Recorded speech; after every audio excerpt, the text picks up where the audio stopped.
I'm Eric Stark. I'm joined by our tennis, we'll call you guru here at the Lancaster newspapers, Earle Cornelius. We're going to be talking about the Koser Jewelers Pro Circuit Tennis Challenge at the Hempfield Sports Complex. Starts up, Sunday, May 12th. That's correct. And sort of goes all week long then. It's fun tennis. It's the sixth year of this, right, Earl? Yes, it is. What kind of level are we talking here? Is this sort of the minor leagues of the big stuff we see on TV all the time? This is the minor leagues of tennis. This is a $10,000 tournament. The USTA Pro Circuit goes from $10,000 tournaments to $100,000 tournaments. There are 43 women's events that they hold throughout the year, starting in January, going till December. A number of the players who come through this, especially with the $10,000 events, these are younger players who are building ranking points to get into the $25,000 and $50,000 events, and eventually work their way up to the Grand Slams. Okay, so what level, if we're going to equate this to baseball, what level of the minor leagues would this be? This would be probably your class single A at this point. However, you've got some people who've already been in national tournaments and the Grand Slams. For example, 2 years ago, the second year of the tournament, Laura Granville came back here. She had already been a two-time NCAA champion. She had already reached the fourth round at Wimbledon, third round at the French and at the U.S. Open. She came back because she was trying to retool her game after some injuries. Turns out this was the last tournament she won because shortly thereafter her injuries recurred. She ended up retiring, and she's now the coach at Princeton. Now, so we're going to see players that are on the rise, maybe some that are just, this is the level they are, but the ones that are on the rise, is there any notable U.S. players that would stand out? Sure. Well, this year, it looks like the 60 will probably be a girl named Brooke Austin. Brooke Austin is from Indianapolis, and when she came here 2 years ago, she was then ranked as the top-ranked junior female in the country. Interesting. And she reached the quarterfinals that year. Over the years, I mean, the first tournament that they held here in 2008, Christy Ahn, who was from New Jersey, was a 15-year-old at the time. She won the tournament.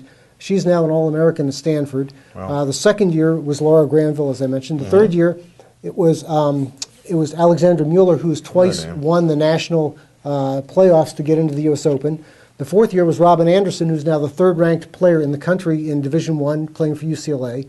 And last year was Pia Suomalainen, who is from Finland, and she's Finland's top player. You still didn't mention the name. I was trying to set you up here, Earl. Okay. Sloane Stephens, right? Sloane Stephens, she was here in the very first one. She's now the second-ranked American player behind Serena Williams. She's ranked 17th in the world. The other players who were here, Rebecca Marino lost in the inaugural tournament. She ended up being 38th in the world.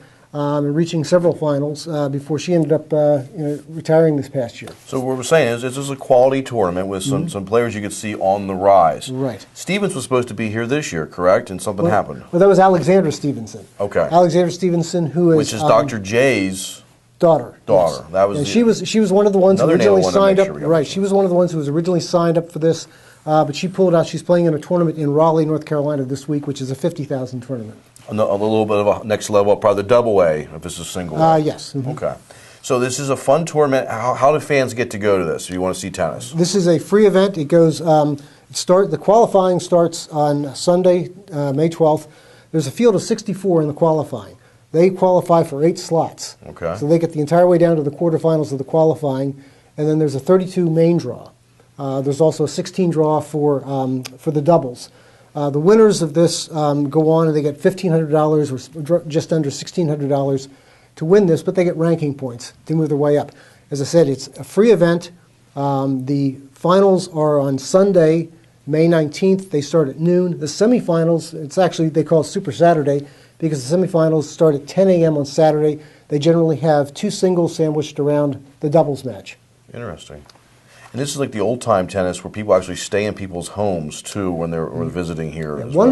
One of the really interesting things here is that this has gotten a good reputation on the tour because a number of the players will stay with families' homes. They've built up friendships, and it's also close to New York. So last year, Brian Earle, who was the U.S. Open director, he came down to watch some of the tennis. Several years ago, Judy Levering, who was the first female president of the USTA, was here. And they've come to watch this. They sort of gauge the quality of players. Judy's still actively involved in the game itself, as is Brian. Very good. So for some good tennis, check out the sports complex at Hempfield.